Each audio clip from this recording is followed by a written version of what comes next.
India news Bihar Jharkhand. और इस वक्त हम मौजूद बानी नोएडा में, जहां पर एक ट्विन टावर बा एक ध्वस्त कइल जा रहा बा। पूरा तरह से एक प्रशासन पर तैयार बा, तत्पर बा, एक ध्वस्त के लेकर पूरा तरह से रोड मैप तैयार कर देवल गई बा। लेकिन सवाल यहाँ पर आकर के खड़ा हो रहा बा, आखिर में इतना बड़ा बिल्डिंग कैसे खड़ा कर देवल गया और वो टाइम प्रशासन के ध्यान कहाँ पर है। अभी फिलहाल में इस मुद्दा पर भी अगर बात ना कल जाओ तो सीधे सीधे अगर बात कल जाओ, यहाँ पर देखल जा सकता कि जब आज तो सब चीज़ ठीक नजर आ रहा बा, सारे लोग एने से घूमत भी नजर आ रहा बाटे लोग, काफ़ी दूर दूर तक लोग के आवागमन कोनो दिक्कत परेशानी विशेष तौर पे नहीं किया। कैमरा पर्सन से काम कि रोड के भी दिखाओ, रोड साइड में दिखाओ कि आवागमन पूरा तरह से सही बा।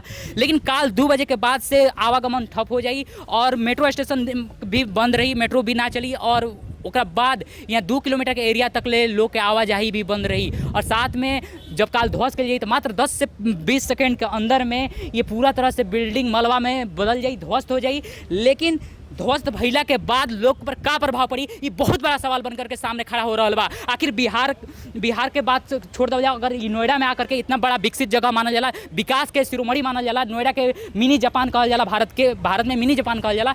लेकिन वहाँ पर आखिर इतना बड़ा अवैध निर्माण कैसे हो गई और अवैध निर्माण के बाद जब यहाँ तोड़ फोड़ होगी, जो ना बारूद के तौर पर बारूद से तोड़ा जाता है, 3700 किलो बारूद लागल बा। अपने का समझ सकता नहीं कि आखिर बारूद कितना नुकसानदायक बाटे अपना इन्वायरमेंट ला और लोग के हेल्थ के सवाल आकर के खड़ा होता है। आखिर हेल्थ ला कैसे यहाँ के डॉक्टर्स लोग निपटी लो, सरकार के तरह जवाबदेही दी, सरकार के बाद में पुलिस प्रशासन के लेकर के बात कर जाओ, सरकार के का रुकबा। ओकरा बाद ऐसे भी अगर देखा जा सकता कि सुप्रीम कोर्ट के जो फैसला बा, अभी सुप्रीम कोर्ट यहाँ के जो बिल्डर बाटे लोग जेकरा के बनैले बा, उ लोग पर कार्रवाई कैसे करता, का करता, इस सारा विषय तब सामने आई जब यहाँ पर काल ध्वस्त कर देवल बिल्डिंग के।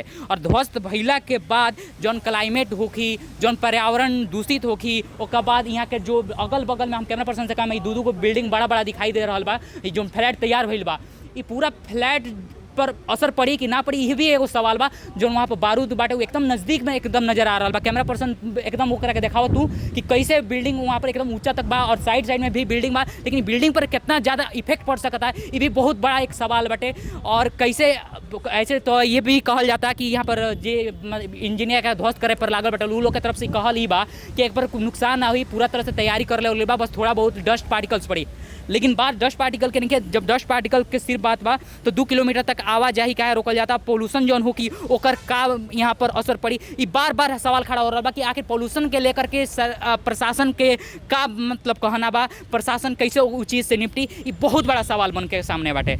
अब ये काल के बाद ही फाइनल हो पाई कि यहाँ पर जौन चल रहा बा ध्वस्त करे के जौन पूरा प्रणाली बनल बा, ये प्रणाली कितना कारगर साबित होता, ये देखे वाला विषय होगी। और ओकरा बाद यहाँ के लोग के हेल्थ पर असर पड़ता कि नहीं क्या पड़ता, हेल्थ प्रशासन के तरफ से का कल जाता है, ये भी देखे वाला विषय होगी। अब तमाम खबर ला जुड़ रही इंडिया न्यूज़ बिहार झारखंड के साथ में हम पल पल के खबर हुआ लोग इनके देते हैं। धन्यवाद।